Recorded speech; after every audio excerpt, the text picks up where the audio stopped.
Hello there and welcome once again to the Cartoonist Studio. I know it's not a regular thing. I do my best, but you know what?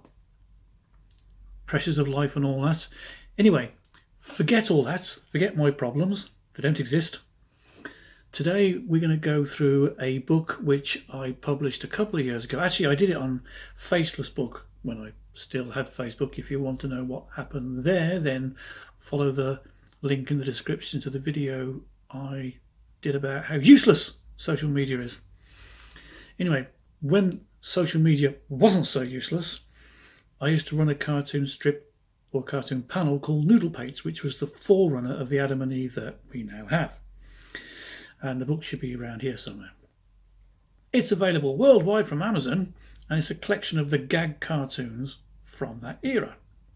And there's even some Adam and Eve cartoons in there which you won't get in any of the other Adam and Eve books, as they're the first ones.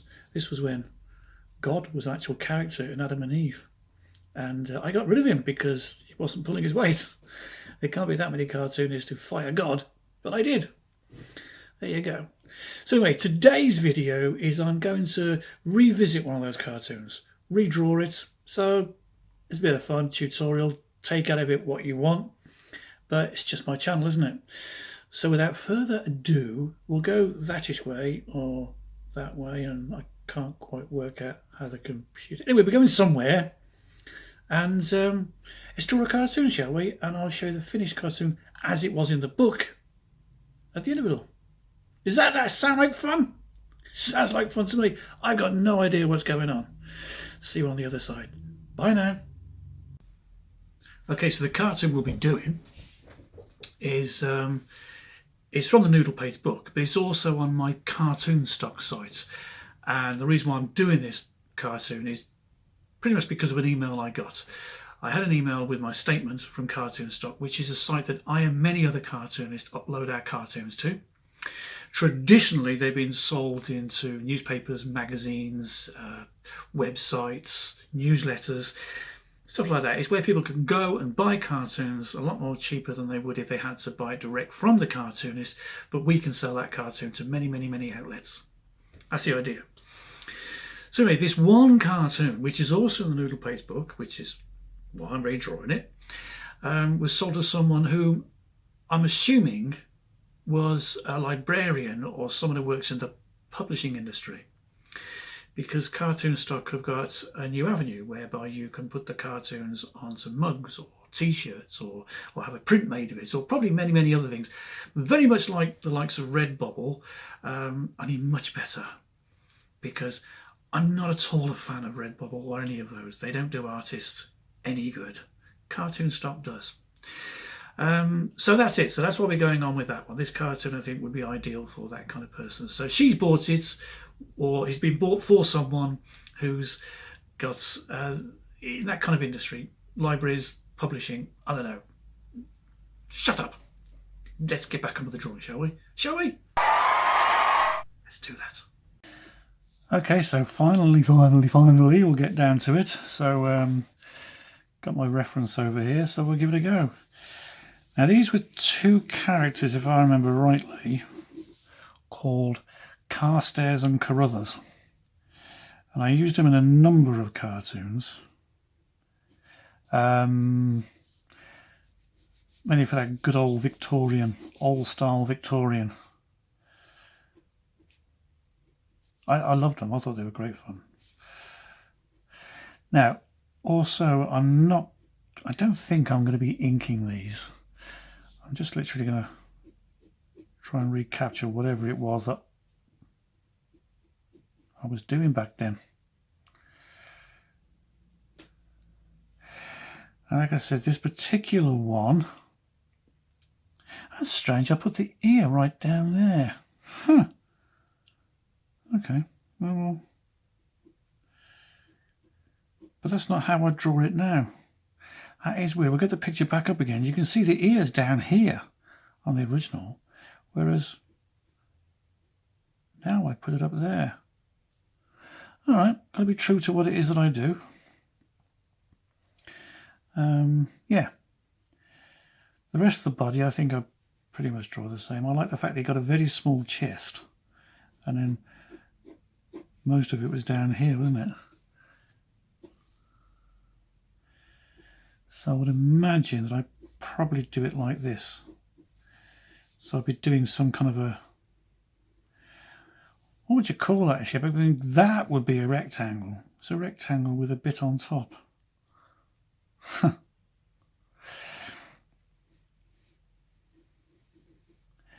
I noticed that I had a lot of action in these cartoons, considering they were single panels. And I guess I got away with it because they weren't syndicated. If it was syndicated, I don't think I'd have got away with so much action or detail or anything. Now, the sleeves I would do like this, right? There you go. So it's kind of a band. And then when I'm ready to fill it in, I sort of do this. Give it some folds. Okay, that's that little bit, I think. And yeah.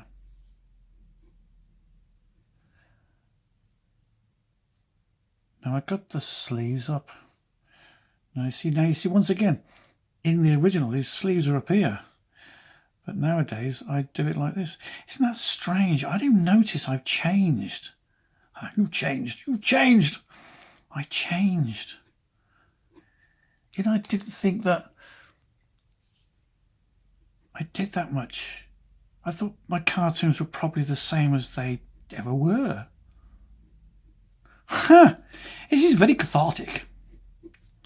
I may do a bit more of this. It's fun. Anyway, there you go. I watch a bunch of other artists working on the superhero stuff. And they seem to take forever on their stuff. And here's me. I think, I don't know why they're doing it. They're doing it because they're having a jolly good time. Because there's no pressure. There's no deadline.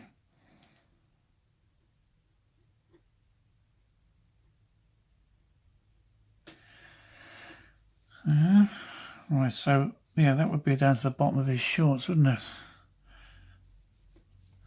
So stick his feet out here, out here. I don't know how long this video is going to be. I can't make my mind up what I want my YouTube channel to be. Whether I want it to be very involved, lots of stuff going on, or whether I just want it to be this, you know, what I'm doing now.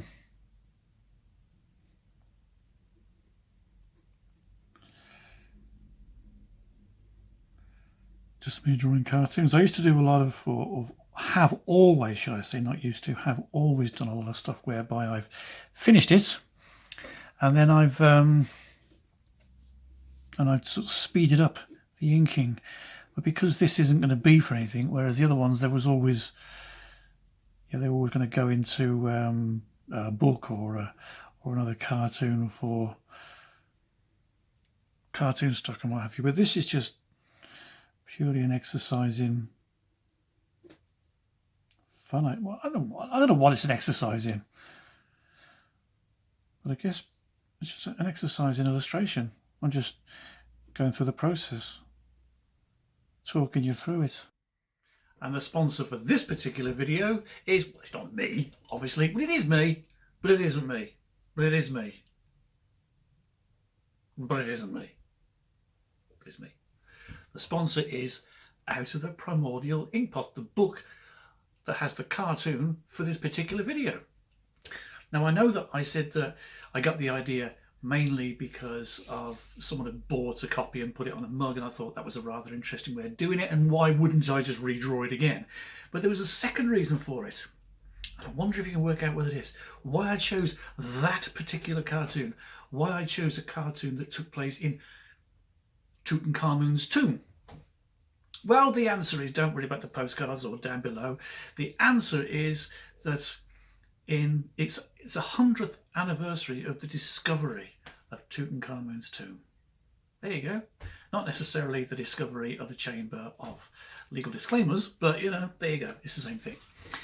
So the sponsor is of this video is Out of the Primordial Inkpot, a cartoon strip or a cartoon panel I did quite a few years ago that was on most of the social media pages when it was still fun, before it got horrible and messy like it is now. And I think I put about 160 of these cartoons together. Amazon did an unusually pretty damn good job of the print of it. In fact, a very good job. And right at the back of the book, there's a special story, because I like to give away extras. I don't like to just give you the cartoons you've already read. So it's extras. It's an extra story starring one of the regular characters on the strip called Granny Apple. And was it £400 puppy Winston? It was a completely uncontrollable, slavering, happy, tongue-lolling idiot of a dog. So there's a bit of fun story at the back part of that. And a lot of people who watch this video will never have seen Out of the Primordial Inkpot, or the cartoon that it was from, which was noodlepates, which is a medieval word for basically someone who's not quite right in the head.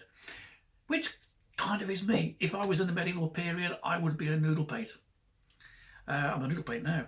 So if you like that kind of humour, that kind of like fun, little bit off the wall, plenty of action in there, extremely silly humour, then pop along and buy one.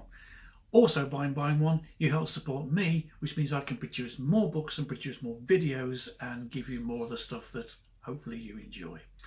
So by buying the book, you're supporting me. I would put down the link for all the Amazons, but you know what? You know where your Amazon is. It's a worldwide book. Go on there, put down either Carl Dixon, or put down Out of the Primordial Inkpot, or That Idiot. They all seem to find me. And click on buy, and away you go. You supported me with my thanks. And with that point, and my thanks still hopefully ringing your ears, let's get back to the cartoon, shall we? Right, well, there's see, I didn't know which one was which. Which one was Carstairs and which one was Carruthers. I'd say that's Carstairs. He always appeared to be on the left. I'm not talking political here now. Don't get upset. Don't go banning me and complaining to everyone. Right, so if that's Carstairs, then this must be Carruthers. He was the shorter of the two. And he's down there having a good old look, a good old read of the hieroglyphics. Once again, I think he had a little bit of a body, and then it was this bit like Carstairs, these very long trousers. I'll probably do that here. That line there, I don't know if you can pick that up. That line there would be the sort of the halfway point. And out here, I think in the first one I ever do, or the idea I had was to have him looking at it through a magnifying glass. But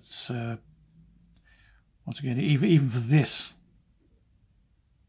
even for the fact it's not a syndicated cartoon, it would be just way too much detail, and it would get lost when it was reduced.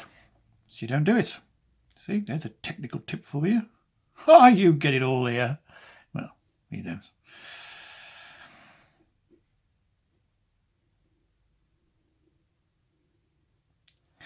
Also, the hats were a lot more comical on these characters than they would have been in real life. It's another thing with cartoons. Make them comical. These hats would, if they were on you, then your top of your head would have to come to about here. But they just seem to balance on top of their ridiculous heads. We had a moustache, didn't he, as well? There we go.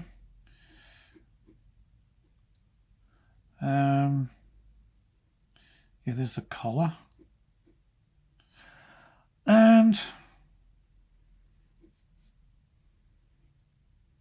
that's that bit. I don't know what that bit is. His pockets. Big back pockets. Don't know what they kept in them in those days, because no mobile phones. No mobile telephones.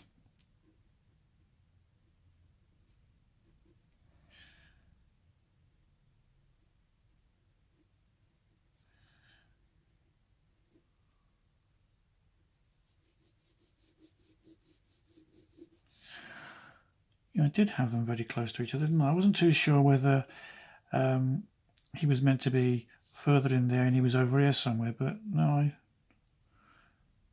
stuck to that side of it. Rolled up sockies, big laces.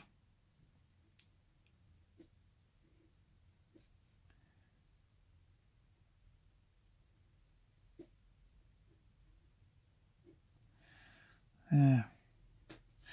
Right, that's pretty much the characters drawn. Then there was, so I would, yeah, I think I probably would have drawn the characters in first before I did anything else. So here now, I always keep the background as simple as possible in these type of things. And that's that. So there you go. That, we now know that they're in the corner of something. And they've come down some stairs. So I had this here. Now I bought it a little bit further out. That's the line I used. I went a little bit further out. And some sand, because that's the start of the steps. And I had this business here, didn't I? Which was the big stones, the perfectly formed stones.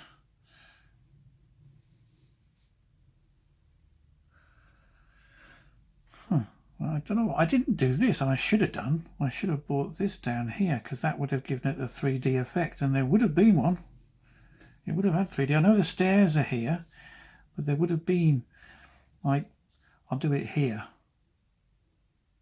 And then,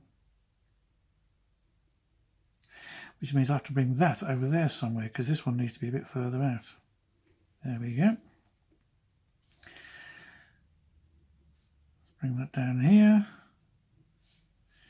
And we are completed on that section.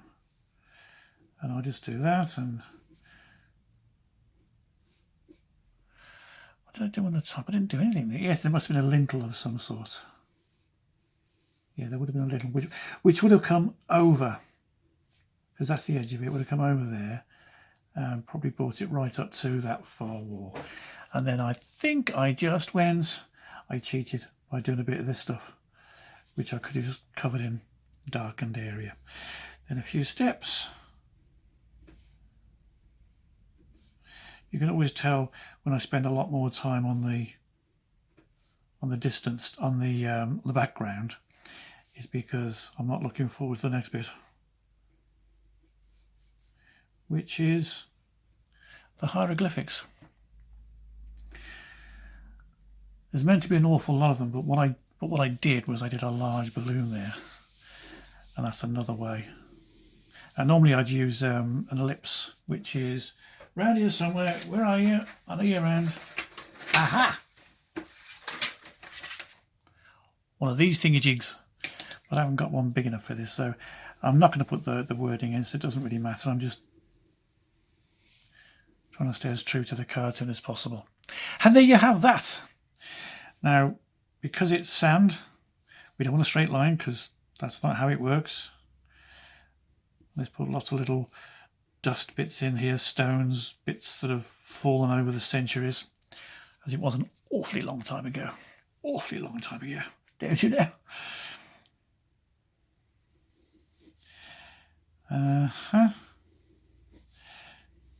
Now, I may not get all the hieroglyphics exactly right. It doesn't matter at this stage, because the joke is it doesn't matter what I put down here, so long as they are hieroglyphics of a sort, then I'm all right. I wonder if I invented any of these, or whether I actually, because this looks like some sort of a plane, that you sort of plane wood with. This looks like a flag, but it was probably an axe. I wonder whether this actually meant anything. I wonder whether I was actually being clever. No, it's not going to happen, is it? Yeah. Right. I think we're not far off completing that. Is that a comb? Probably. No, I think I probably invented this bit then. Should go look these things up. See if they are actually hieroglyphics. Whether I was actually clever. I don't know what that is. There's something in the middle of that. It's here. I don't know what it is. Yeah, look it up. Let me know. Let me know if I was being clever.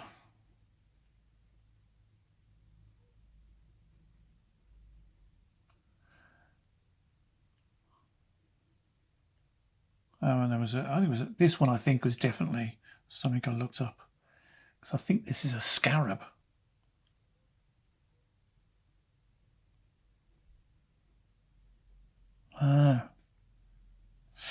Yeah, and then there was a line underneath it all there somewhere.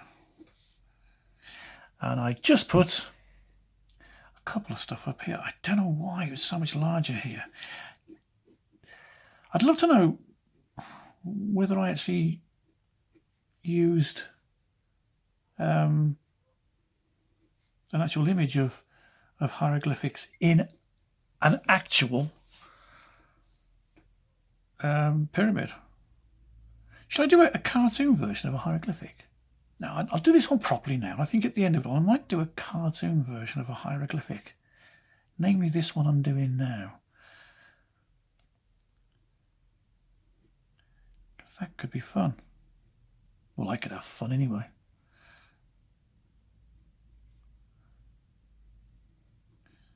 Huh.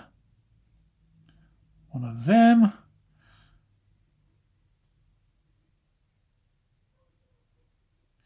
If you can hear a dog barking in the background, I'm sorry. Not my fault. Right, well, that's pretty much it. I think that was the cartoon.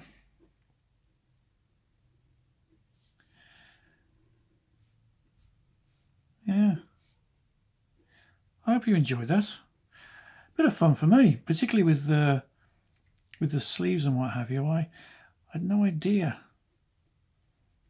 how I've changed. I don't think I changed at all, but how I'd obviously changed my approach to doing certain things that I just take for granted now. There you go. Give it the signature, just in case you forget who I am. And yeah, there we go. I think he was saying, "It's said here, no part of this pyramid may be copied, photocopied, or reproduced without the written consent of the author." And underneath that, there's a bit more writing saying, "Carstairs and Carruthers discovered Tutankhamun's hidden chamber of legal disclaimers." Yeah. Did you find that funny?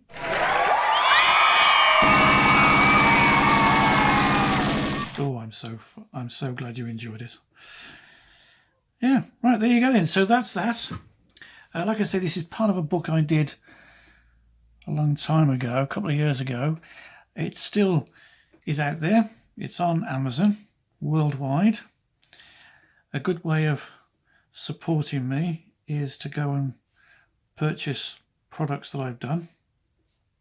There's a whole load of them. More coming all the time. And yeah, it helps support me, keeps me going, enables me to carry on drawing cartoons and YouTubes. I mean, I don't get much time to do the YouTube because I'm constantly chasing my tail. But I do love doing YouTube. And of course, if I could afford to do it, if it could be a thing for me, then I could do more of them. So if you like what I do, then that's a damn good way of making sure I produce a lot more content or put a lot more content out there. There you go. That's a bit of sales out the way. You had the what was it called? I did the sponsorship thing, didn't I? Right. There you go. Carstairs and Carruthers. If you like this, then hit the like button. Obviously subscribe. Let people know about it. And like I said, we'll continue to see if we can grow this channel. I seem to, if I don't do anything, if I don't touch the YouTube at all for ages, I seem to get subscribers. But the second I get excited about it, everyone disappears. It's like crickets. So there you have it. This book is out there. go and purchase a copy or anything else that I do. If you see something else that I do you fancy, purchase that instead. They make great gifts, or just something to enjoy yourself. I think there were 160 of these cartoons. But there you go. Right, thanks very, very, very, very much once again for spending a bit of time with me, and I hope to see you on the next one. I have got one actually I've done, film, but I've got to put it all together, and it's quite a complicated one. So that was meant to be the next one, but it was just taking so long. I just put this one in instead, bit quicker. So who knows what the next one's going to be about? But you know what? It'll be a jolly good bit of fun, and I hope you enjoy it. Until then, goodbye. Thank you very much.